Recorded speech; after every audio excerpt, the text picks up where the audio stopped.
va commencer à la page 17. Page 17.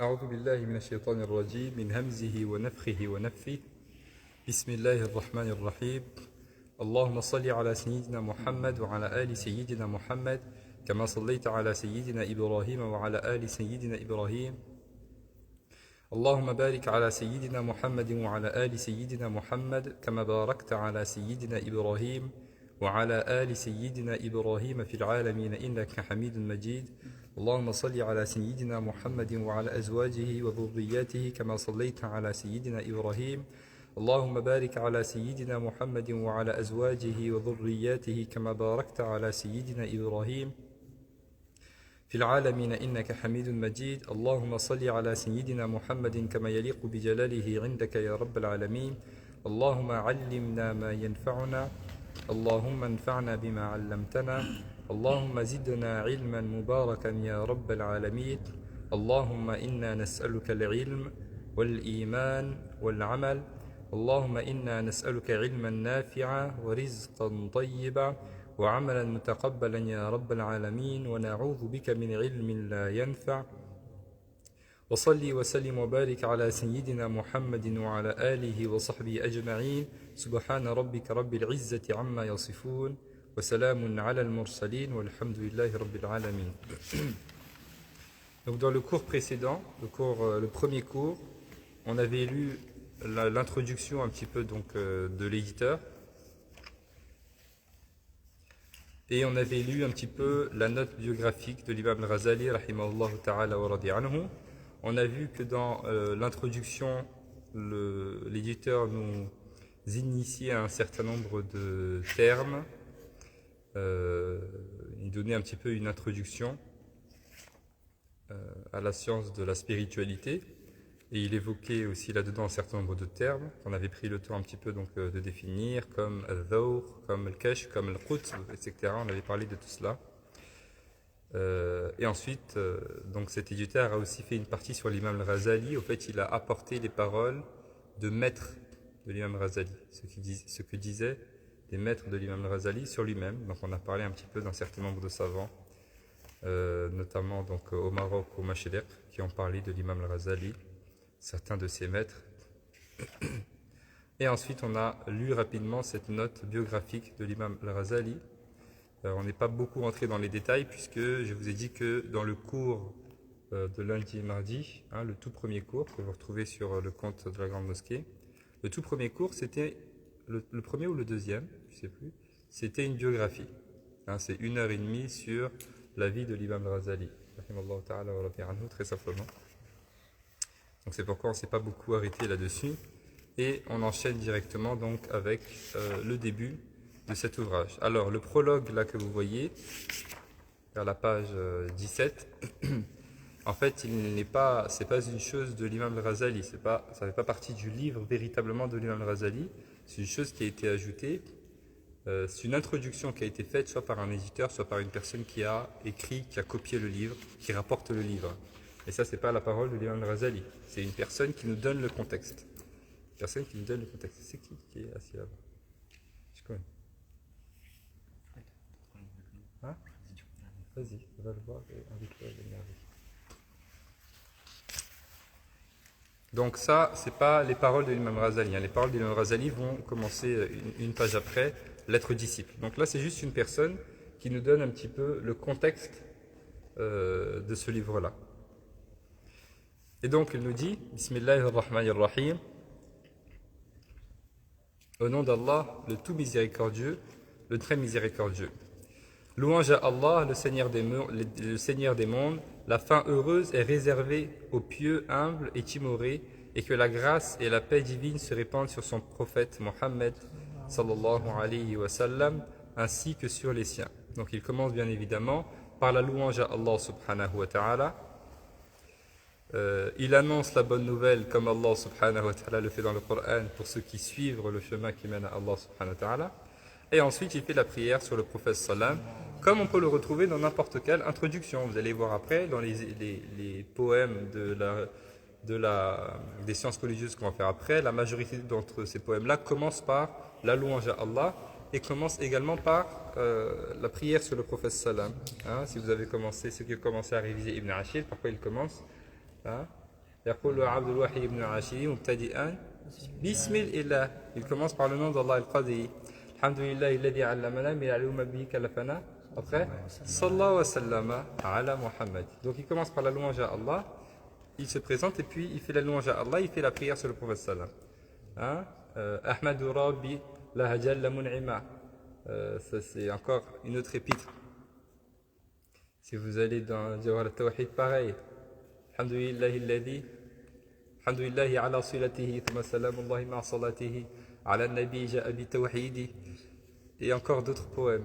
Tous commencent par la louange à Allah, soit la louange à Allah, donc soit la mention d'Allah, soit la louange. Parce que dans le hadith du prophète sallam, il dit Kullu amrin dhibal la yubda'u fihi bi bismillah ou bilhamdulillah. Il dit chaque chose douée de raison, douée d'importance, qui n'est pas débutée soit par la mention d'Allah, bismillah, et dans certaines versions du hadith par alhamdulillah. Hein, ou bien qui n'est pas débuté par Alhamdulillah, par la louange à Allah, fahuwa aqta'. Alors c'est une chose qui est incomplète. C'est pourquoi toujours ils commencent par la mention d'Allah subhanahu wa ta'ala ou par la louange à Allah, et puis tout de suite après ils font la prière sur le prophète sallallahu alayhi wa sallam, la prière sur le prophète sallam, pour répondre à l'ordre d'Allah subhanahu wa ta'ala, qui nous ordonne dans le Coran de prier sur le prophète sallallahu alayhi wa sallam. Et ensuite, il nous donne le contexte. Donc, il nous dit, un ancien étudiant qui fut au service du cheikh, l'imam, la parure de la religion et la preuve de l'islam, Abu Hamid al-Ghazali, qu'Allah sanctifie son esprit, s'était employé à apprendre et à étudier auprès de lui jusqu'à recueillir les subtilités des sciences et perfectionner les vertus de l'âme. Donc, il nous dit, il y a un étudiant, c'est un étudiant de l'imam al-Ghazali, qui est resté pendant un certain temps à étudier auprès de l'imam Al-Ghazali, l'imam Ghazali qui est décrit là comme, regardez un petit peu les qualificatifs qu'il donne, donc le cheikh, l'imam, la parure de la religion, la preuve de l'islam comment on dit en arabe, hujjatul islam, hein, ça veut dire il a atteint un niveau tellement élevé qu'il est devenu une preuve, hujjatul islam. Vous voulez une preuve de l'islam, regardez cet homme, regardez son niveau, ça suffit comme preuve de l'islam. Hujjatul Islam, l'imam al-Ghazali, rahimahullah ta'ala. Et Hujjatul Islam, ce n'est pas un nom qu'on donne à n'importe qui. Donc quand on donne ce terme à une personne, c'est que vraiment il y a une reconnaissance et que cette personne a fait un travail qui est vraiment extraordinaire et considérable. Après, certains peuvent donner ce nom peut-être à tort, al-Muhim. Donc là, mais en tout cas là, toute la communauté est d'accord là-dessus pour donner ce surnom-là à l'imam al-Ghazali, huwa hujjatul islam, la preuve de l'islam.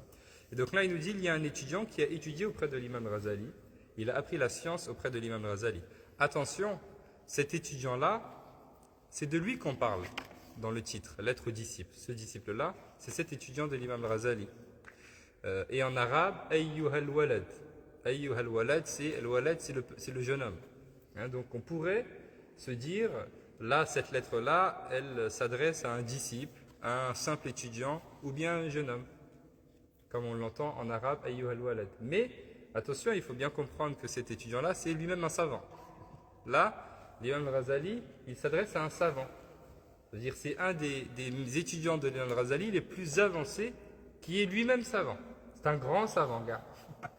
C'est un grand savant, et il s'adresse donc à l'imam Ghazali, et il lui dit, donc je me suis un petit peu occupé d'apprendre la science religieuse, d'étudier ces sciences-là auprès de toi, et j'ai appris un petit peu les éléments qui peuvent me permettre aussi de perfectionner les vertus de mon âme. Puis, un jour qu'il méditait sur l'état de son âme, cette pensée lui vient à l'esprit, se disant, j'ai étudié toutes sortes de sciences et ai dépensé les plus belles années de ma vie à les apprendre et à les recueillir.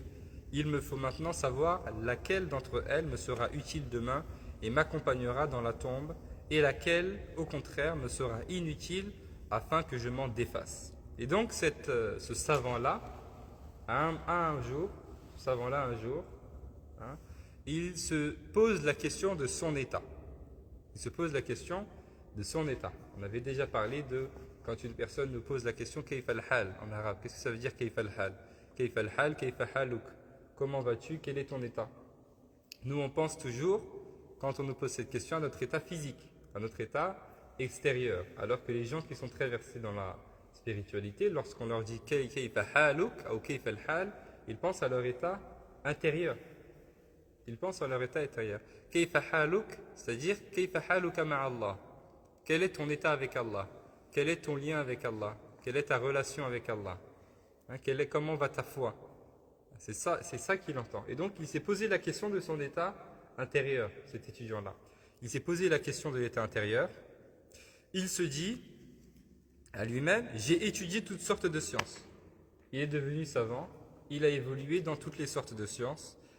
Et j'ai dépensé les plus belles années de ma vie à les apprendre, puisque les meilleures années de la vie, ce sont les années d'études religieuses, ce sont des études religieuses, de ma vie à les apprendre et à les recueillir. Et il dit maintenant que j'ai pris le temps d'apprendre toutes ces sciences-là, il faut que je sache lesquelles d'entre elles me seront utiles dans l'au-delà, lesquelles d'entre elles me seront utiles dans la tombe, afin que je m'accroche à ces sciences-là et que je délaisse celles qui ne me seront pas utiles, très simplement. Et le prophète sallallahu alayhi wa sallam, il avait l'habitude de dire Allahumma inni a'udhu bika min ilmin la yanfa'. Min ilmin la yanfa'. Ça veut dire oh Allah, je me mets sous ta protection contre une science qui m'est inutile. Min ilmin la yanfa' wa qalb la yakhsha. C'est clair. Wa da'wati la yustajabu laha. Wallah, je demande ta protection contre une science inutile, contre un cœur qui ne se dévoue pas et contre une invocation qui n'est pas exaucée. Donc il demandait à Allah la protection contre une science qui n'est pas utile.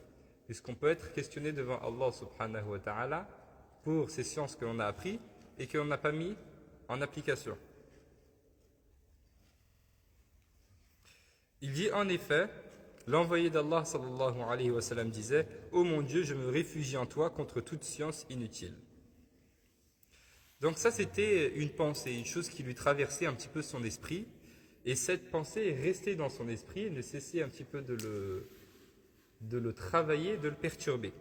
Jusqu'à ce qu'il s'est adressé à son cheikh, à son imam, à son professeur, l'imam al-Ghazali. Alors il a écrit une lettre. Il a écrit une lettre à l'imam al-Ghazali. Cette pensée persista, si bien qu'il adressa une lettre à son excellence le cheikh, la preuve de l'islam, Mohammed al-Ghazali, qu'Allah répande sa miséricorde sur lui, pour lui demander son opinion à ce sujet. Il l'interrogea aussi sur d'autres problèmes et le pria de le conseiller et de lui suggérer une invocation. Donc cet étudiant-là, ce disciple-là, ce jeune homme entre guillemets qui est un savant, s'est adressé à l'imam al-Ghazali pour que l'imam al-Ghazali lui indique quelle science est utile, à quoi est-ce qu'il doit s'accrocher pendant sa vie, pour le restant de sa vie, et il l'interrogeait aussi sur un certain nombre d'autres choses. Donc il demande un peu à l'imam al-Ghazali, au fait, al-lub. Lub, c'est vraiment lub bouché, c'est ce qu'il y a de meilleur dans une chose. C'est ce qu'il y a de meilleur dans une chose. Okay. Vous comprenez ce que je veux dire? Comment on dit en français? Lub bouché. C'est ce qu'il y a de meilleur dans quelque chose. Quand vous mangez, par exemple, voilà, c'est la cerise sur le gâteau. Non, parce que la cerise sur le gâteau, c'est supplémentaire. C'est en plus. C'est vraiment, déjà le gâteau est très bien, et en plus cerise sur le gâteau. Mais c'est pas ça, c'est vraiment dans la chose ce qu'il y a de meilleur. Il doit y avoir une expression en français pour un peu dire ça. En tout cas, loup bouché, c'est vraiment ce qu'il y a de meilleur. C'est pas si on dit de la crème ou quelque chose comme ça. Ok. Si vous mangez un morceau de viande, le meilleur morceau de viande, c'est de ça qu'on parle. C'est loup bouché. C'est vraiment ce qu'il y a de meilleur là-dedans. C'est ce qu'il lui demande. C'est ce qu'il demande à l'imam al-Ghazali. À quoi est-ce que je dois m'accrocher? Alors, le cheikh, l'imam al-Ghazali, lui répond, dans sa lettre, l'étudiant de l'imam al-Ghazali, il précise, l'imam al-Ghazali lui dit, même si les œuvres du cheikh, telles que l'Ihya, donc le Ihya, c'est le livre Ihya Ulumuddin, revivification des sciences de la religion. Pour ceux qui ont le livre, regardez là, vous avez écrit revivification des sciences de la religion. C'est le livre Ihya Ulumuddin. C'est un livre très gros, très dense, écrit par l'imam al-Ghazali, dans lequel il y a plein de petits livres, plein de petits parties, dont ça. Voilà, il y a une personne qui nous dit c'est le nectar ou bien l'essence un petit peu de la chose. Voilà. À la base, ce livre, l'imam Ghazali, il l'a fait pour écrire un livre ou pour écrire vraiment une lettre? Non, c'était une lettre qu'il a répondue. C'est la lettre dans laquelle il répond à cet étudiant. C'est simplement, c'est ça. C'est cette lettre qu'on lit. Et après, l'étudiant, C'est la lettre, c'est la lettre. Considère pas que c'est un livre. Si tu veux, c'est une lettre. Parce que nous, on a un livre, mais ça, c'est ce qu'a écrit l'imam al-Ghazali. Simplement.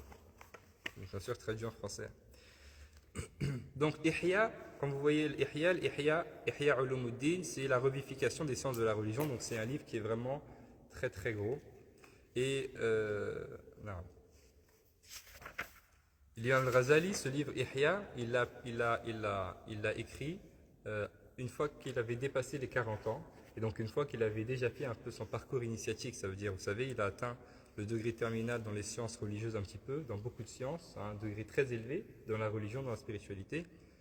Et puis il est parti, il s'est initié un petit peu à cette science intérieure et ensuite il est retourné. C'est une fois qu'il est retourné qu'il a écrit ce livre Ihya Ulumuddin. Oui. Est-ce qu'il était considéré comme mujtahid? L'imam al-Ghazali, c'est un shafi'i. Il n'a pas fait son propre ijtihad, non. Et il n'était pas, l'imam al-Ghazali, il n'était pas. Il y a certaines sciences dans lesquelles il n'est pas rentré dans les détails, comme la science du hadith, par exemple. Ce n'était pas sa spécialité forcément. C'est clair? Donc l'imam al-Ghazali, c'est un shafi'i, c'est ce qu'on a vu déjà. Hein. Donc il s'intègre dans l'une des écoles de jurisprudence et il ne suit pas son propre ijtihad, bien évidemment. Donc ça, vous allez beaucoup en entendre parler de ce livre, Ihya Ulumuddin, et tous les livres qui ont un petit peu la même couverture montrent celui que tu as sorti tout à l'heure. Aussi, le livre qu'il nous a montré tout à l'heure, donc c'est pas le même, ça c'est un livre sur l'intention. Vous voyez celui-là, mais il fait aussi partie de l'Ihya. Si vous allez dans les librairies, souvent vous allez voir plein de livres de couleurs différentes, avec des titres différents. Tout ça, ça vient du même livre, du gros livre, qui est le livre Revivification des sciences de la religion, Ihya Ulumuddin. Très simplement. Donc l'étudiant il dit même si les œuvres du cheikh, comme le livre Al-Ihya, Ihya Ulumuddin et d'autres, contiennent la réponse à mes questions, mon but est toutefois que le cheikh m'écrive ce dont j'ai besoin sur des feuillets que je garderai toujours auprès de moi et dont j'appliquerai le contenu toute ma vie si Dieu le veut. Donc il dit même si la question que je pose, c'est-à-dire avoir ces éléments-là, le cheikh l'a déjà écrit autre part, il les a déjà dit, mais je veux qu'il me les donne, il me donne une réponse uniquement là-dessus, sur des feuillets que je vais garder toujours auprès de moi et que je vais suivre un petit peu à la lettre. Voici donc l'épître que le cheikh Abu Hamid al-Ghazali, rahimahullah ta'ala wa radi anhu, écrivit en guise de réponse, et Allah est plus savant. Donc l'imam al-Ghazali répond à ce savant, il répond à son élève et il lui dit, l'être disciple, il lui dit, ô mon fils, qui m'aime et que j'aime, qu'Allah prolonge ta vie dans l'obéissance à Allah et te guide sur la voie de ses bien-aimés. Regardez la manière de faire dua. Regardez la manière qu'ils ont de faire dua. Et ils ont des duas qui ont un sens qui est très profond.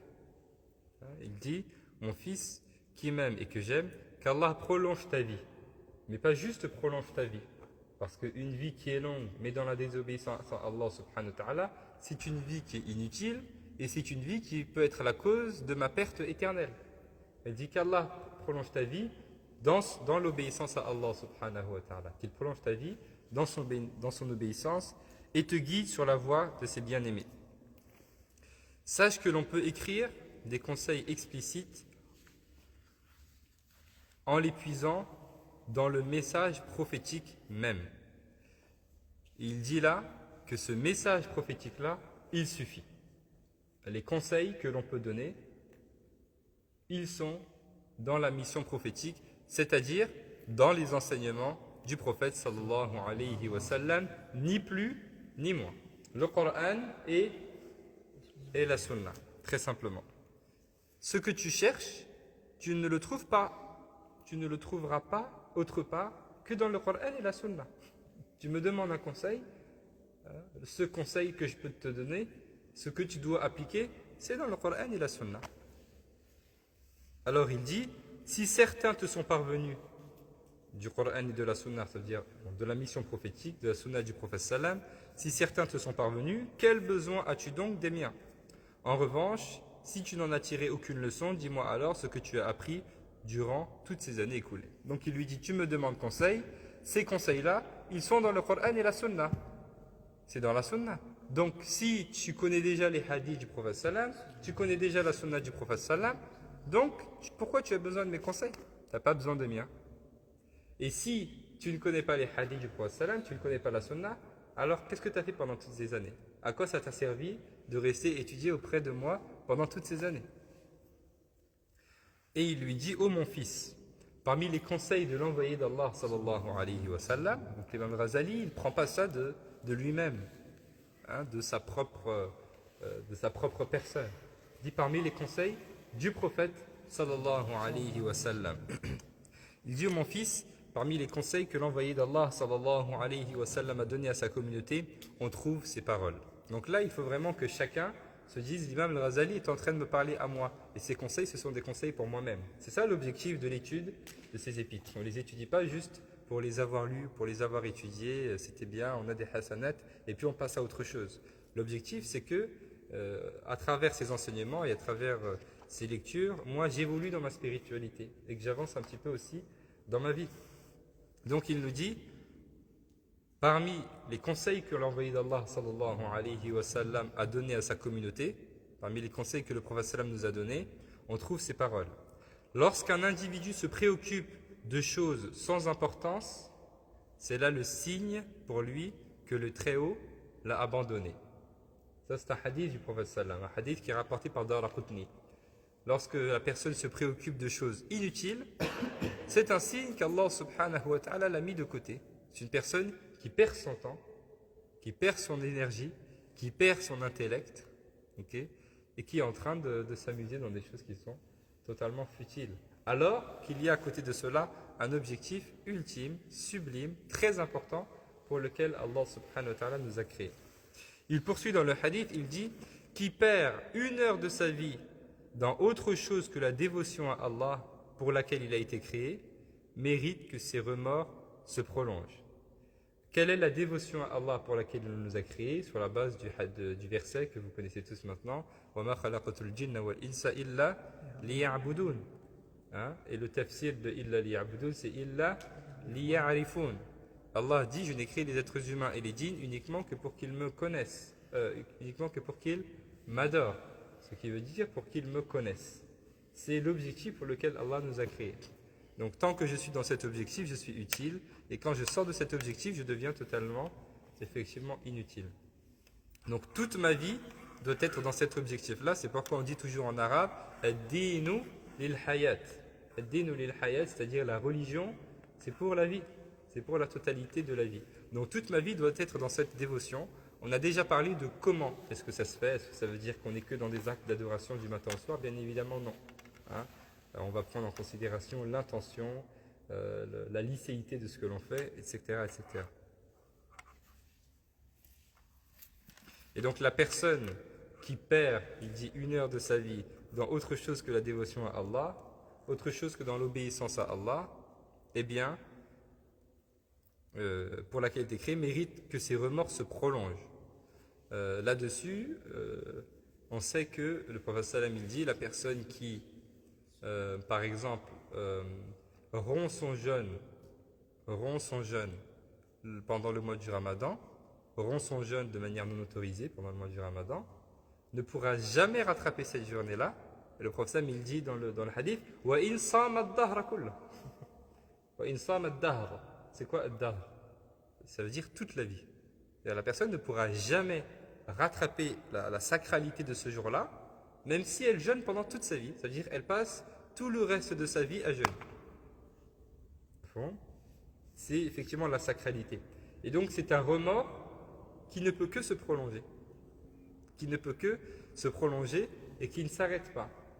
Alors bien sûr, on sait sur le plan religieux qu'il n'y a pas de fatalité, je fais une erreur, je me repens et j'avance.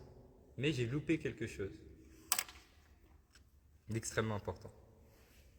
Et il dit qui dépasse la quarantaine sans que ses bonnes actions ne l'emportent sur ses mauvaises actions doit se préparer au feu éternel. Allah subhanahu wa ta'ala, alors bien sûr, c'est à prendre au sens figuré, hein, ça veut dire que c'est extrêmement grave. Hein, ça veut dire que c'est une personne qui, qu'est-ce qu'elle a fait de sa vie? Okay, après, ça ce sont juste, on est dans le cadre de l'exhortation, hein, dans le cadre du rappel. On a des savants qui ont commencé le cheminement et qui ont commencé même à apprendre avant de devenir des savants après 40 ans, hein, après la trentaine, après la quarantaine. Simplement, la personne qui connaît le chemin et qui investit sur le chemin et qui connaît la religion, etc., assez tôt, arrivé à 40 ans, il nous dit, ses bonnes actions ne sont pas supérieures aux mauvaises actions, alors qu'est-ce que cette personne a fait de sa vie pendant toutes ces années-là? Qu'est-ce qu'elle a fait? Et l'imam Ghazali dit, à bon entendeur, cet avertissement devrait suffire. Si le professeur nous avait donné qu'uniquement que ce conseil-là, alors il nous aurait suffi pour la totalité de notre vie.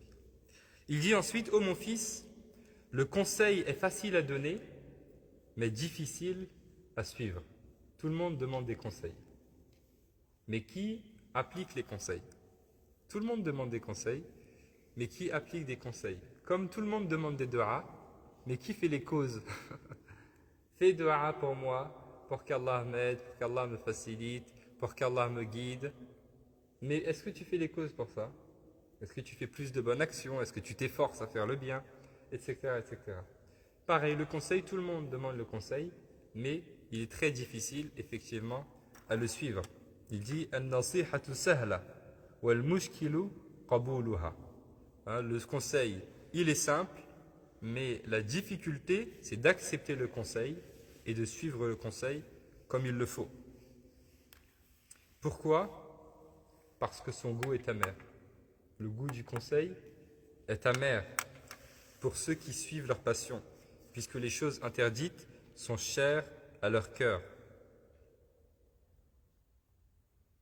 Donc si la nefs, ça veut dire l'âme bestiale ou bien l'ego, suit ses passions, hein, la personne va devenir extrêmement lourde. La personne va devenir extrêmement lourde. Et faire les choses un petit peu de bien vont avoir un goût amer. C'est un goût amer pour nefs. Nefs, à la base, automatiquement, elle est attirée par tout ce qui est plaisir, loisir, désir, etc. Comme dit le prophète sallallahu alayhi wa sallam, l'enfer a été entouré par les passions. Et le paradis a été entouré par le makari, par les désagréments. L'enfer a été entouré par les passions et le paradis a été entouré par les désagréments. Okay, j'avais donné l'exemple de l'enfer qui est en bas du toboggan.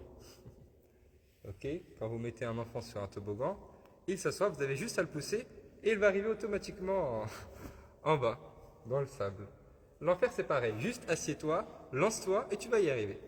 Si tu suis tes passions, sans faire d'efforts, etc., tu suis tes passions, automatiquement tu vas arriver en enfer sans qu'on ait besoin de... C'est juste une image que je vous donne. C'est-à-dire l'enfer a été entouré par les passions. C'est-à-dire la personne qui veut faire tout ce qu'elle veut, je fais ce que je veux, c'est ma vie, c'est ma vie, c'est mon choix, c'est mon corps, c'est mon argent, je fais ce que je veux, je fais ce que bon me semble. Okay, je suis mes passions, je suis mes désirs, je suis mes envies.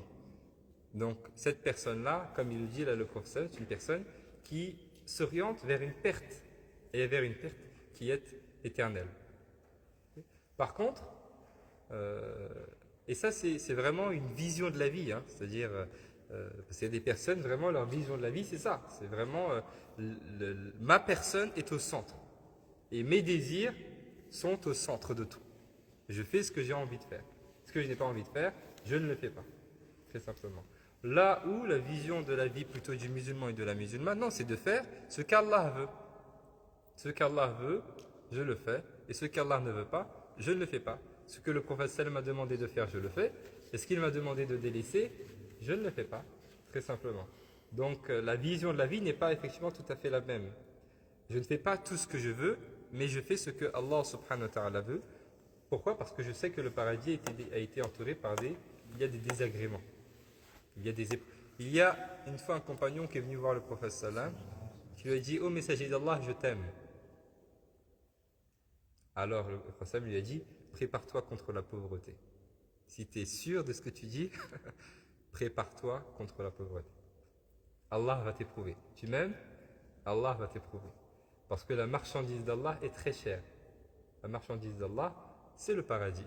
Et le paradis, il faut le mériter. C'est l'épreuve. Alors, l'épreuve, elle peut être explicite. On peut la voir tout de suite. Une personne qui est très éprouvée par la maladie, une personne qui est très éprouvée sur le plan, je sais pas, sur le plan financier, etc. Et l'épreuve, elle peut aussi être parfois implicite pour nous. Ça veut dire qu'on ne s'en rend pas compte. Par exemple, j'ai une situation difficile chez moi, avec ma famille. Et je n'arrive pas à supporter cela, mais à aucun moment je me dis, au fait, ça c'est mon épreuve qu'Allah m'a donnée. C'est mon épreuve. Okay. Peut-être j'ai une situation difficile sur d'autres plans, et je vis cela, et je sais que c'est difficile, mais à aucun moment je me dis, mais au fait, ça c'est l'épreuve qu'Allah m'a donnée. Je veux le paradis, j'ai pris le chemin, j'apprends, etc. Il faut bien qu'il y ait quelque chose dans ma vie qui me pousse à m'efforcer, à supporter, à patienter, à repousser mes limites un petit peu de la patience. C'est nécessaire. Okay. Donc ça, le croyant, lorsqu'il est dans une situation qui est difficile, ce n'est pas une sanction de la part d'Allah, c'est une épreuve de la part d'Allah. Et si je patiente, je réussis cette épreuve, Allah subhanahu wa ta'ala va me récompenser, et la grandeur de la récompense, comme on le dit toujours, va de pair avec la grandeur de l'épreuve. Donc, il nous dit, le conseil est facile à donner, mais difficile à suivre parce que son goût est amer pour ceux qui suivent leur passion. Pour la personne qui suit ses envies, qui suit ses désirs, qui suit ses passions, quand on lui donne un conseil, effectivement, il va lui être très très difficile à mettre en application, très lourd. C'est très lourd pour elle. Pourquoi? Puisque les choses interdites, les choses qui sont haram, sont chères à leur cœur et sont aimées à leur cœur, et spécialement pour ceux qui se dédient à la science formelle, al-ilm al-rasmi, et qui se soucient des mérites de l'âme et des attractions de ce bas monde, particulièrement pour les personnes qui sont vraiment spécialisées sur les choses de ce bas monde, personnes qui ne jurent que par ce bas monde et qui ne veulent rien d'autre effectivement que ce bas monde, qui sont attirés par ce bas monde, etc., etc. Et donc, on demande un conseil, on se prépare intérieurement à le mettre effectivement en application. Donc, le conseil est difficile à accepter et difficile à mettre en application. Et il est encore plus difficile de l'accepter pour ceux qui ont pris le chemin de ce bas monde. Et ceux qui ont pris le chemin de ce bas monde, il nous dit, ceux-là estiment que leur salut et leur délivrance dépendront seulement de la science et qu'ainsi, ils peuvent se passer des œuvres. C'est un groupe de personnes qui pensent qu'ils ont appris, et comme ils ont appris, ça leur est suffisant. Même s'ils ne mettent pas en application ce qu'ils ont appris, ça peut leur être utile, et ils peuvent être sauvés par cela. Il nous dit, c'est là l'opinion des philosophes.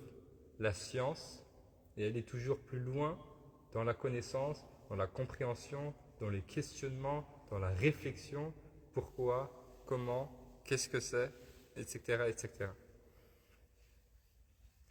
Il dit, ô Dieu Tout-Puissant, ces aveugles ignorent que si une fois la science acquise, ils ne la mettent pas en pratique, l'accusation contre eux sera encore plus grave au moment du jour du jugement.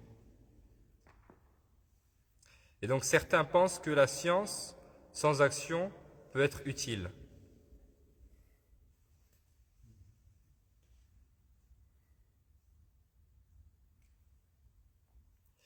Et de même, il y a des personnes qui font l'inverse.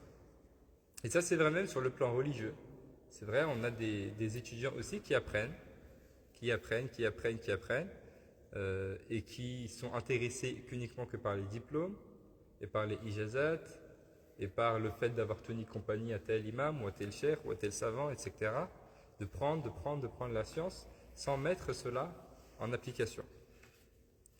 Et ils oublient que le prophète sallallahu alayhi wa sallam a dit « Celui qui souffrira le plus au jour de la résurrection sera le docte, c'est-à-dire le savant, à qui Allah ne permettra pas de tirer profit de sa science. » Donc j'apprends, plus j'apprends et plus j'ai une responsabilité de mettre en application ce que j'apprends. On raconte, écoutez bien, on raconte qu'après sa mort, El-Junayd, c'est qui El-Junayd? El-Junayd, c'est El-Junayd, c'est la référence dans la spiritualité, c'est une référence dans la spiritualité de Ahl-Sunnah wal-Jama'a. Comme il dit dans Ibn Ashir, fi aqd al-Ash'ari wa fiqh Malik wa fi tariqati El-Junayd al-Salik. Donc la aqida Ash'ariya ou bien Maturidiyya en fonction, et ensuite dans le fiqh Malikite ou bien fiqh Hanafite, et dans la spiritualité, le Junayd. Les 4 imams, l'imam Abu al-Hasan al-Ash'ari dans la croyance, l'imam Malik dans la jurisprudence, et l'imam al-Junayd dans la spiritualité. Donc le Junayd, c'est un petit peu ce maître spirituel, ce savant dans la spiritualité qui symbolise un petit peu cette spiritualité qui est très sobre et qui est en totale conformité avec les règles religieuses. Ils disent parfois la spiritualité junaïdite. Et vous avez ici une note de bas de page un petit peu sur lui. Donc l'imam al-Junayd, rahimahullah ta'ala wa radi anhu, Abu al-Qasim Junayd, surnommé le prince de l'ordre des soufis, Sayyid al-Ta'ifa, le prince des initiés, et le parent des pauvres, Tawus al-Fuqara. Ça, ce sont des métaphores et des noms un petit peu d'éloges que l'on fait. Il est l'un des plus fameux soufis de l'histoire musulmane et le maillon de diverses chaînes initiatiques. Son érudition lui valut la reconnaissance des savants, comme Razali ou plus tard, Junayd insiste sur la sobriété des initiés. C'est pourquoi le nombre de ses adversaires était réduit par rapport à celui d'autres grands maîtres soufis, tels Nouri, Ibn Arabi, etc. Donc l'imam Junayd, il représente vraiment ce soufisme, ou bien cette spiritualité très sobre et en conformité en tout plan, intérieurement et extérieurement, à Sharia, à la législation divine. Et donc l'imam Junayd, rahimahullah ta'ala wa radi anhu, il dit apparu en songe à quelqu'un. Donc après sa mort, l'imam al-Junayd a été vu en songe. Ça veut dire qu'il a été vu pendant le sommeil, en rêve, par une personne. Et cette personne lui a dit, celui-ci lui demanda, quelle nouvelle, ô Abu al-Qasim Junayd? Qu'est-ce que tu rapportes? Qu'est-ce que tu nous rapportes de l'au-delà? Qu'est-ce qu'Allah a fait de toi? Qu'est-ce qu'a répondu l'imam al-Junayd? Il dit طاحت العبارات وفنيت الإشارات وما نفعنا إلا ركيعات ركعناها في جوف الليل. Qu'est-ce qu'il dit? Il nous dit tous ces beaux propos que nous tenions se sont perdus. En arabe, l'expression est beaucoup plus forte. Apprenez l'arabe.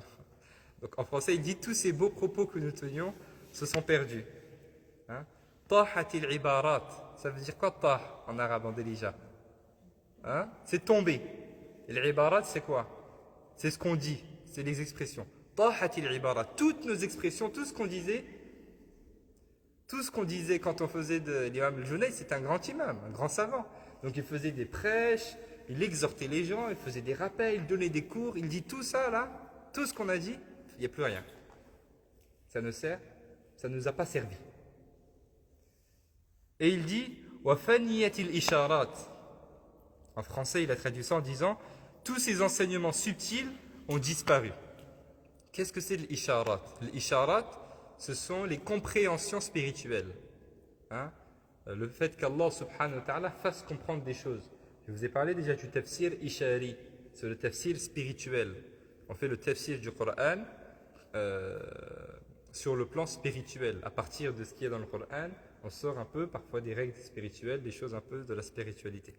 Il dit tout ce qu'il disait là, comme Ishara, tous ces profits qu'il a donnés, ces fawaïd, etc. Pareil, tout ça c'est fini. Et il dit وَمَا نَفَعَنَا إِلَّا رُكَيْعَاتٌ رَكَعَنَاهَا فِي جَوْفِ اللَّيْلِ. Et il dit seules les quelques prières accomplies au cœur de la nuit nous furent utiles. Donc là c'est un vrai ders, c'est une vraie leçon. Hein, ça veut dire ô toi qui t'empresses à acquérir la science, à tenir compagnie aux savants, à aller dans les mosquées, à suivre les cours, à suivre les conférences, à partager sur ton Twitter ou à mettre en story des choses, partager les rappels YouTube et TikTok. Ô toi, rien de cela te sera utile, plus que quelques raka'at que tu fais en plein milieu de la nuit pendant que les gens dorment. Il dit ruka'aytun, rukay'atun, rukay'atun. Rukay'atun, c'est le diminutif de raka'at. Raka'at, c'est quelques raka'at. Et rukay'atun, c'est le diminutif. Hein? Comme je dis, par exemple, qu'est-ce qu'on peut dire? Ok, Omar, Umayr, le diminutif. Raka'atun, rukay'atun. Quelques raka'at, raka'naha fi jawfil layl. Imam Junayd, il dit, ne m'a été utile que ces raka'at que j'ai fait en plein milieu de la vie, en plein milieu de la nuit, pardon, à l'abri de tous les regards. Personne ne me voyait, j'étais seul devant Allah et je priais pendant la nuit seul devant Allah. C'est ça qui m'a été utile. Okay? Donc ça c'est très important, il ne faut pas l'oublier. On avance, c'est vrai, on a des activités en collectif, etc. Mais il ne faut pas que chacun oublie sa relation, avec Allah. Moi, quelle est ma relation avec Allah subhanahu wa ta'ala personnellement? Parce que c'est ça qui va m'être utile dans le delà. Hein? Est-ce que j'arrive au moins chaque nuit à faire 2 raka'at par exemple? Est-ce que je fais mon dhikr vraiment avec sérieux? Est-ce que je fais mes du'as? Est-ce que je fais ma lecture du Coran seul, à l'abri du regard des gens et uniquement en étant isolé avec Allah subhanahu wa ta'ala? Donc là, vous voyez, vous avez suivi un peu le cheminement. Hein? Il dit, les personnes demandent des conseils, mais le conseil, on peut le donner, mais il est difficile de me le mettre en application. D'autant plus si c'est une personne qui court après l'acquisition de la science et qui ne met pas en pratique cette science-là. Alors que cette science-là, peut-être probablement qu'elle ne lui sera pas utile, mais que ce qu'elle faisait en isolement avec Allah lui sera plus utile dans l'au-delà. C'est ce qu'il est en train de nous dire. Il dit, ô mon fils, ne sois pas démuni d'œuvres, a'mal, ni d'état spirituel, ahwal, et sois certain que la science formelle ne t'aide d'aucune aide à elle seule. Il nous dit, fais attention à ne pas être démuni, à ne pas être dépourvu de a'mal, d'actions. Quelles sont tes actions? Actions palpables. Hein? Et aujourd'hui, ces actions-là diminuent beaucoup la vérité des actions, les véritables actions, les actions véritables, palpables, concrètes, solides, dures. Elles disparaissent au profit du téléphone portable. Et hier, j'ai mangé avec un frère et il m'a dit qu'ils sont en train de faire maintenant des mondes virtuels. Il y a déjà des jeux virtuels. Vous mettez un casque et il y a un écran. Moi, j'ai jamais essayé, hein, mais il y a un écran dedans, apparemment, ce qu'on m'a expliqué, qui est tellement prenant que tu as l'impression d'être dans le jeu. Okay? Et il y a maintenant une entreprise qui est en train de travailler sur un réseau social comme ça, un réseau social totalement virtuel. Ça veut dire qu'au lieu d'aller, par exemple, sur Facebook ou quoi, pour envoyer un message, parler, commenter, ben, tu mets le casque et tu es dedans. Tu es dans le réseau social. Et tu peux parler avec les gens, tu peux commenter, et tu peux même acheter des choses dedans, dans ce monde-là. Et il y a des entreprises qui commencent déjà à acheter des boutiques dans ces jeux-là, pour vous dire. Vous voyez un peu où est-ce où est-ce qu'on en arrive. Alors bon, tout ça c'est la technologie, le développement, etc. Juste pour vous dire, on est en train de perdre les actions véritables. Et aujourd'hui, ça commence déjà. La majorité des jeunes, quand engagés dans la religion, c'est quoi l'engagement dans la religion? Est-ce que l'engagement de la religion aujourd'hui, ça veut dire faire les prières à la mosquée, être au premier rang? Maintenant, ça veut dire partager des rappels. Quand je vois un compte qui partage des trucs sur la religion, bah ça va, c'est une personne qui est dans le din. On a perdu le sens de l'action concrète. L'action concrète. Je me lève au fajr et je lis le Coran jusqu'au lever du soleil et je fais de raka'at salat al-duha. Et puis je lis, par exemple, un livre sur la spiritualité où je suis un cours. Okay? Le soir, je fais mon dhikr, j'aide les gens, je fais des aumônes, je me mets au service, j'ai un bon comportement, j'excelle dans les études. Bref, c'est ces actions qui sont très concrètes qu'on ne met plus dans le côté religieux. Okay? Maintenant, c'est devenu juste virtuel, etc., etc.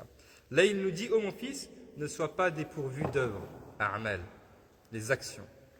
Il faut vraiment s'enrichir d'actions.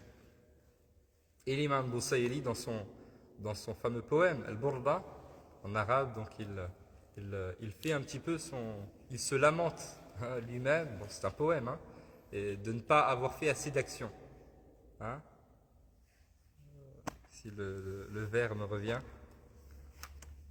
il se lamente un petit peu de cela. Il dit وَمَا تَزَوَّدْتُ قَبْلَ الْمَوْتِ نَافِلَةً وَلَمْ أُصَلِّ سِوَى فَرْضٍ.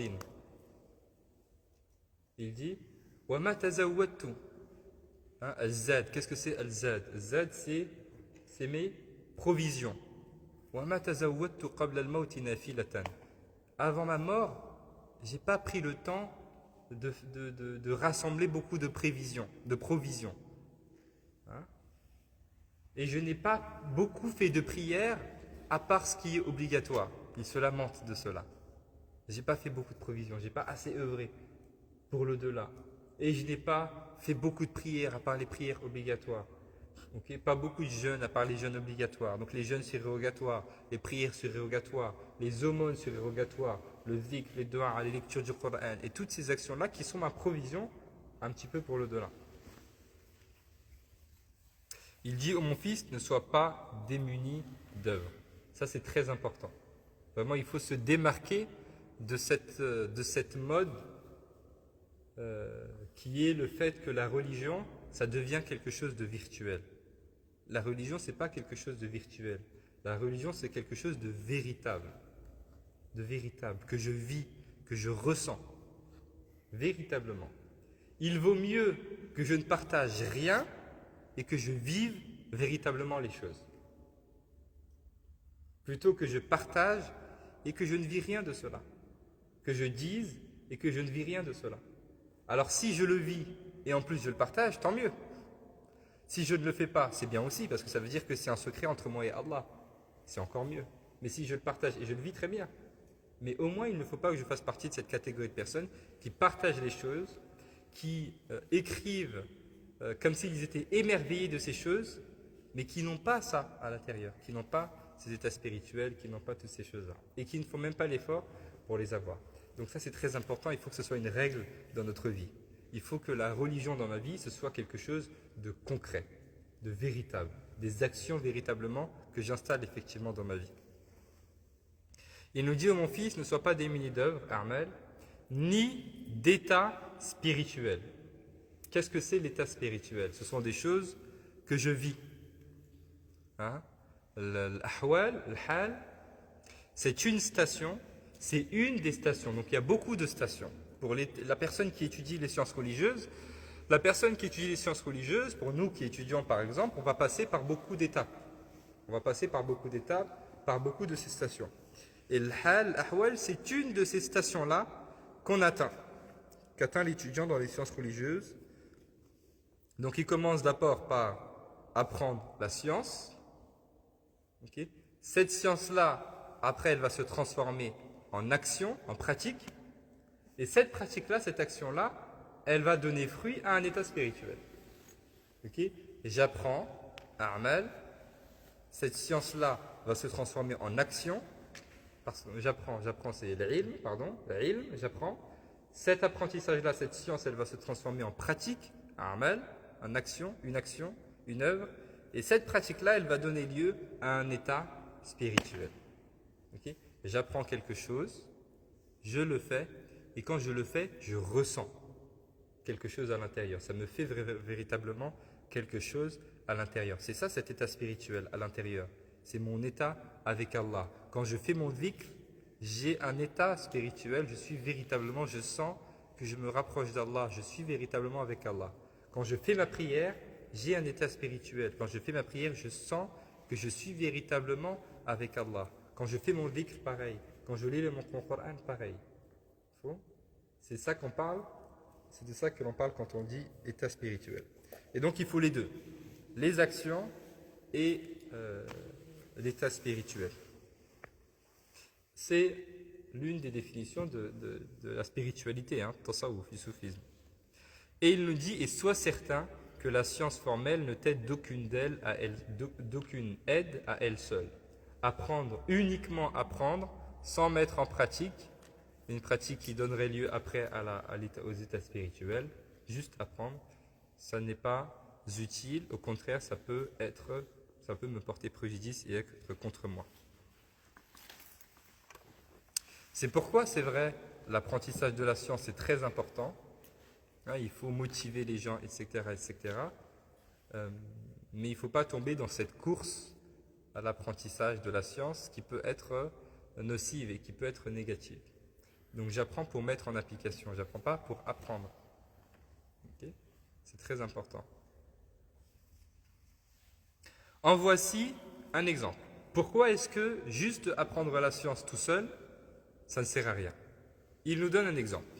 Il nous dit, supposons qu'un homme intrépide et pugnace se munisse de 10 épées indiennes. Donc un homme intrépide, c'est un homme qui ne recule pas devant la bataille. Et pugnace, c'est un homme qui aime le combat. Pugnace, c'est-à-dire qui aime le combat, qui aime se confronter, etc.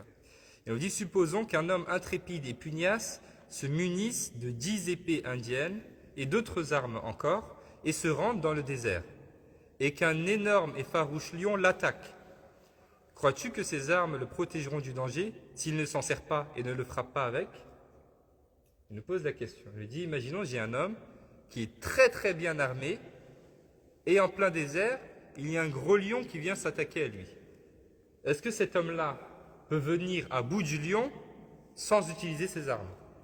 Est-ce que c'est possible? Impossible. Il ne peut pas venir à bout du lion sans utiliser les armes qu'il a. Je ne peux pas dire, non mais il a des armes, il va s'en sortir. Oui mais il a des armes, mais s'il n'utilise pas ses armes, pour s'en sortir, il a besoin de prendre les armes et puis de les faire bouger, de faire des gestes, de les utiliser. Sinon ça lui servira strictement à rien. Il dit, tant qu'il ne les brandira pas, c'est-à-dire tant qu'il ne brandira pas ces armes-là, et n'en fera pas usage, ils ne le défendront pas. Ces armes ne le défendront pas. C'est exactement la même chose pour la personne qui apprend la religion. Il dit ainsi, si un individu étudie et comprend 100 000 questions de sciences religieuses sans les mettre en pratique, elles ne lui seront d'aucune utilité. D'aucune utilité. Voilà. Autre exemple, si un homme souffre de fièvre ou de jaunisse, c'est un homme qui est malade, on le traitera à l'oxymel et à l'infusion d'orge. L'oxymel, c'est un remède ancestral qui date de la civilisation grecque. Je ne sais pas si c'est encore utilisé. En tout cas, c'est un mélange de vinaigre avec du miel, etc. Oui, ça fait partie des remèdes un petit peu. Il dit, si une personne est malade, on le traitera à l'oxymel et l'infusion d'orge, il ne guérira pas sans l'usage de ces deux médicaments. Si on ne lui donne pas de médicaments, même si on le fait mais on ne lui donne pas, la personne ne le prend pas, elle ne guérira jamais, même si c'est présent. Si elle ne le prend pas, elle ne guérira pas. C'est exactement la même chose. J'apprends la science, je peux apprendre 100 000 questions de sciences religieuses et les maîtriser sur le bout des doigts, mais si je ne les mets pas en pratique, alors ça ne me sera d'aucune utilité et ça ne me servira pas dans l'au-delà. Même si je les transmets aux gens, je peux apprendre, maîtriser les choses, les donner aux gens et les gens en profitent, ça veut dire les gens le mettent en pratique, les gens avancent dans la religion, les gens en profitent et ils aiment bien venir écouter tout, mais moi j'en profite pas. Ok? Ça aussi c'est possible. Oui. Il n'y avait pas une histoire Al-Qarawiyyin, il y avait un homme qui n'était pas musulman, il a appris. Tout à fait. C'est moi qui t'ai dit ça? Je sais plus, c'est qui m'a dit ça. Il y avait, je pense pas que c'est quelqu'un d'autre, hein, parce que il y avait un Qarawiyyin, un homme, donc c'était pendant la période de la colonisation, hein, à l'époque, la colonisation au Maroc. Et il y avait un homme français qui est parti à Qarawiyyin pour étudier. Donc il est rentré à Qarawiyyin, il a fait tout le cursus de Qarawiyyin, toutes les années, etc., jusqu'à ce qu'il maîtrisait les choses, etc. Et puis à Qarawiyyin, donc Qarawiyyin c'est l'université donc au Maroc à Fès, hein, la première université au monde, vous connaissez. Et quand ils ont atteint un certain niveau, les étudiants, pendant leurs études, on les met imams de salle de prière là-bas à Fès. Comme ici, pendant que vous faites vos études, par exemple, je ne sais pas, en master ou quoi, vous avez un stage à faire en même temps. Ok, pareil, donc là, ils étudient, et en même temps, ils doivent accomplir un petit peu les prières dans une salle de prière. Ils sont imams, hein, ce sont des étudiants avancés. En même temps, ils dirigent la prière pour les gens. Et donc, il a fait ça, il a fait tout le cursus, et il a dirigé la prière pour les gens, etc. Puis après, il est parti, il est rentré chez lui. Et des années après, voilà, plusieurs années après, parce qu'il maîtrisait la science, il a écrit un courrier Al-Qarawiyyin. Il a dit, écoutez, moi au fait, j'étais pas musulman. Moi, je n'étais pas musulman. Je suis venu, en fait, c'était des espions. Hein, c'était pendant la période de la colonisation, ils entrent quand même pour voir qu'est-ce qui se dit, qu'est-ce qui se fait, etc., etc. Il dit, je n'étais pas musulman. Et il dit, conformément à ce qui est écrit dans le livre, il a mentionné le Mukhtasar al-Khalil, qui est une référence dans le rite malikite, puisqu'il a fait tout le cursus de Qarawiyyin, donc il maîtrisait les livres de fiqh malikite. Et il dit, conformément à ce qui est écrit dedans, toutes les prières des personnes qui ont prié derrière moi quand j'étais imam n'est pas valide. Donc ils doivent tous refaire leur prière. Et ils doivent refaire toutes leurs prières de toutes ces années-là. Alors on se retrouve dans une situation qui est un petit peu compliquée. Donc là, c'est une personne qui a appris, c'est pas pour appliquer très simplement. Je pense que j'avais évoqué ça à Habib, d'accord. Donc c'était dans un autre contexte, je pense. Hein. Je sais pas dans un cours. Donc là, vous avez par exemple, c'était peut-être pour parler du rattrapage des prières, quelque chose comme ça, je sais pas. Non, je prends l'intention. C'était sur l'intention. Le mohim. Donc là, vous avez une personne qui a appris pas avec l'intention, par exemple, d'appliquer la religion. Bon, Inch'Allah, ça ne se fait pas, hein. Ça ne se reproduit pas. Mohim. En tout cas, donc là, l'imam Razali, il attire vraiment notre attention sur le fait d'apprendre la religion et d'apprendre avec l'intention de mettre en pratique. Et quand je vais apprendre et que je vais mettre en pratique, eh bien, va venir également l'état spirituel. Ensuite, tu peux mesurer 2000 récipients de vin, mais si tu ne bois pas, tu ne t'enivres pas. Donc ça, c'est deux vers de poésie en perse. Faris. La langue, c'est le persan. Je l'ai écrit, je ne sais pas si je vais réussir à lire, parce que je n'ai pas étudié le perse.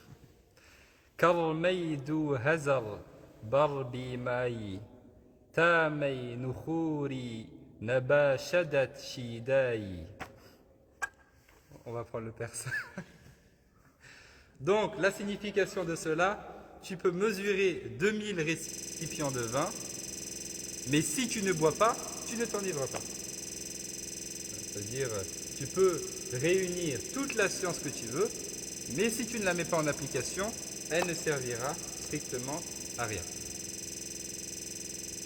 Même si tu étudiais pendant 100 ans, pendant 100 ans, et recueillais 1000 traités, ce n'est pas que par tes œuvres que tu seras préparé, ce n'est que par tes œuvres que tu seras préparé à la miséricorde d'Allah, conformément au verset suivant. Hein, donc même si j'étudie pendant 100 ans et que je recueille 1000 traités, que j'atteins un niveau de maîtrise incroyable, eh bien, ce n'est que par l'application de cela. C'est les œuvres qui vont faire que je vais être un petit peu exposé et préparé à la miséricorde d'Allah subhanahu wa ta'ala, conformément aux versets dans lesquels Allah subhanahu wa ta'ala dit وَأَن لَيْسَ لِلْإِنسَانِ إِلَّا مَا سَعَى. En vérité, l'homme n'obtiendra que ce à quoi il s'efforce. C'est le fruit de mon travail. Ce n'est pas juste mes beaux discours, ou bien mes beaux partages, ou bien mes beaux retweets, etc., etc. Mais c'est ce à quoi je me suis efforcé. C'est le travail que j'ai fait véritablement. Et Allah subhanahu wa ta'ala dans le Coran, فَمَنْ كَانَ يَرْجُو لِقَاءَ رَبِّهِ فَلْيَعْمَلْ عَمَلًا صَالِحًا. Quiconque espère rencontrer son Seigneur, qu'il fasse bonne œuvre. Il dit également جَزَاءً بِمَا كَانُوا يَكْسِبُونَ, en récompense de ce qu'ils œuvraient. Allah dit également إِنَّ الَّذِينَ آمَنُوا وَعَمِلُوا الصَّالِحَاتِ كَانَتْ لَهُمْ جَنَّاتُ الْفِرْدَوْسِ نُزُلًا خَالِدِينَ فِيهَا لَا يَبْغُونَ عَنْهَا حِوَلًا. En vérité, ceux qui ont cru et accompli le bien auront pour refuge les jardins du paradis où ils demeureront éternellement sans jamais désirer que cela change. Il dit également فَخَلَفَ مِنْ بَعْدِهِمْ خَلْفٌ أَضَاعُوا الصَّلَاةَ وَاتَّبَعُوا الشَّهَوَاتِ فَسَوْفَ يَلْقَوْنَ غَيًّا إِلَّا مَنْ تَابَ وَآمَنَ وَعَمِلَ صَالِحًا فَأُولَئِكَ يَدْخُلُونَ الْجَنَّةَ وَلَا يُظْلَمُونَ شَيْئًا. Mais d'autres leur succédèrent qui délaissèrent la prière et suivirent leur passion. Ils rencontreront la perdition, excepté ceux qui se repentiront, croiront et accompliront le bien. Ceux-là entreront au paradis et il ne leur sera fait aucun tort. Donc là, Imam Razali, il incite, vous voyez, avec plusieurs exemples sur plusieurs paragraphes sur la nécessité et l'importance effectivement d'apprendre, mais de mettre en application cet apprentissage. Et il nous apporte un petit peu les preuves du Coran. Allah dit en vérité, l'homme n'obtiendra que ce à quoi il s'efforce, le fruit de mon travail. Quiconque espère rencontrer son Seigneur, ainsi j'espère rencontrer Allah subhanahu wa ta'ala. Et on a parlé déjà à plusieurs reprises de la rencontre avec Allah subhanahu wa ta'ala, ce fameux hadith, le dernier hadith qu'il y a dans Riyad Salihin, qu'il mentionne, le dernier chapitre dans le livre Les Jardins des Vertueux, Riyad Salihin, le dernier chapitre, c'est ce qu'Allah subhanahu wa ta'ala a préparé pour les croyants au paradis. Et le dernier verset, le tout dernier verset du livre, c'est le tout dernier hadith du livre, c'est ce hadith dans lequel le prophète nous dit, lorsque les gens du paradis seront entrés au paradis et que chacun aura pris sa place, etc., Allah va s'adresser à eux et va leur dire, est-ce que vous ne voulez pas que je vous accorde bien meilleur que tout ce que vous avez là? Alors les gens vont être étonnés, vous imaginez? Les gens sont au paradis, ils savent qu'ils sont au paradis pour l'éternité, ils ont tout ce qu'ils veulent, et Allah leur dit, vous voulez que je vous donne encore mieux que ça? Alors ils s'étonnent, ils disent, qu'est-ce qu'il y a de meilleur que cela? Et voilà qu'Allah subhanahu wa ta'ala enlève le voile qui vient entre eux et Allah, et voilà qu'ils n'ont jamais rien vu donc de meilleur et de plus sublime que la vision de leur Seigneur. Donc les gens vont voir Allah au paradis. Donc ça c'est la croyance de Ahl Sunnah wal Jama'a. Dans ce monde on ne peut pas voir Allah, mais dans l'au-delà, au paradis, les gens du paradis vont voir Allah. C'est la plus grande récompense qu'il puisse y avoir.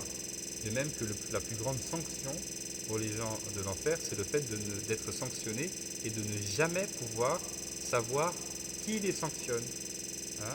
À un moment, ils vont s'adresser à Malik. C'est qui Malik? C'est l'ange gardien du paradis. Ils vont, de l'enfer, pardon. L'ange gardien du paradis, comment il s'appelle? Ridwan. Et l'ange gardien de l'enfer, Malik. Alors ils vont s'adresser à Malik. Ils vont dire, adresse-toi un petit peu à ton Seigneur. Demande-lui qu'il nous extermine. Alors qu'est-ce qu'il va leur répondre? Non, vous allez rester effectivement éternellement. Et donc ces gens du paradis, Allah subhanahu wa ta'ala va relever le voile et ils vont effectivement voir Allah subhanahu wa ta'ala. Ils vont rester pendant des années et des années et des années à observer Allah subhanahu wa ta'ala. Vous savez, dans l'au-delà, il n'y a plus de considération de temps. Alors ils vont rester à observer Allah, à contempler Allah, jusqu'à ce que les anges vont venir les chercher. Ils vont leur dire, retournez au paradis, dans vos palais, etc. Alors ils vont refuser de retourner au paradis et ils vont rester à contempler Allah. Et puis les anges après, il est rapporté que les anges vont venir les chercher avec des chaînes, comme les prisonniers. On va chercher les prisonniers, on va les jeter en prison. Alors ils vont venir les chercher avec des chaînes, mais des chaînes bienveillantes et des chaînes en or pour les amener au paradis. Donc il dit quiconque espère rencontrer son Seigneur, si j'espère rencontrer Allah, alors qu'est-ce que je dois faire? Je veux rencontrer Allah, il dit qu'il fasse œuvre bonne, œuvre, des actions pratiques. Et il dit également en récompense de ce qu'ils œuvraient. Donc la récompense dans l'au-delà, c'est la récompense pour les œuvres. Il dit également en vérité, ceux qui ont cru et accompli le bien auront pour refuge les jardins du paradis où ils demeureront éternellement sans jamais désirer que cela change. J'ai cru, j'ai fait des bonnes actions, eh bien je vais être récompensé par Allah subhanahu wa ta'ala dans l'au-delà. Marhaban. Hein? Marhaban. Ah, d'accord. Vous acceptez qu'on nous dira en 10 minutes ou pas? Alors pour les gens qui sont en live, on a juste une visite apparemment, 10 minutes. Salam, marhaban, bienvenue. Pas de soucis. Marhaban. Hein? Pardon? Oui, oui, je suis en direct. Je coupe ou c'est pas grave? D'accord. Alors je vais pas le couper parce que sinon je vais devoir faire une autre vidéo et la rediffusion va être coupée, c'est pas grave. Donc je laisse comme ça, plus patienter 10 minutes. Ça va?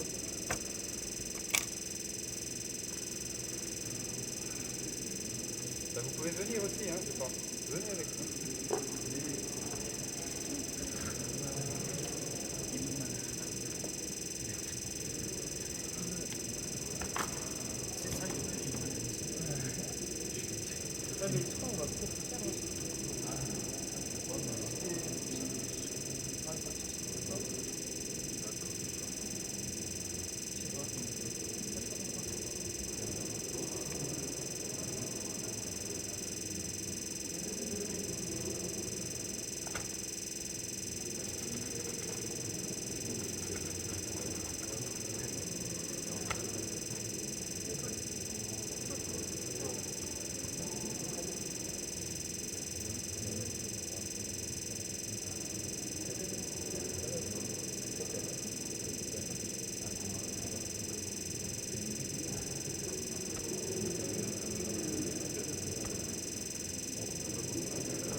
Je sais pas pourquoi. On verra si on y arrive.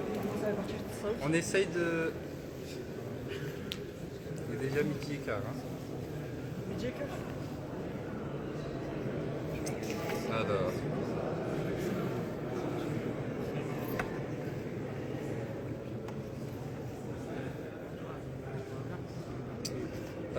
Je pense qu'on va s'arrêter là pour l'être d'ici parce que de toute façon il est. Ça fait pas 10 minutes mais il est midi 45, il est midi 15. Ou bien on ajoute encore une page. C'était 27 je crois. Page 27 oui. Non, je pense qu'on va s'arrêter là parce que les personnes ont quitté aussi sur. On n'avait pas fini la page. On n'a pas fini la page? On avait fini la page. Je crois qu'on était au On milieu. était en train de lire les versets, page 25. Ah, on n'avait pas commencé. Oui. On va s'arrêter là pour l'être disciple. La semaine prochaine, on essaiera de commencer bien à l'heure, à 10 heures, et puis on avancera bien, Inch'Allah. Bon, on a fait déjà pas mal de choses. Donc on passe au cours de fiqh, Inch'Allah.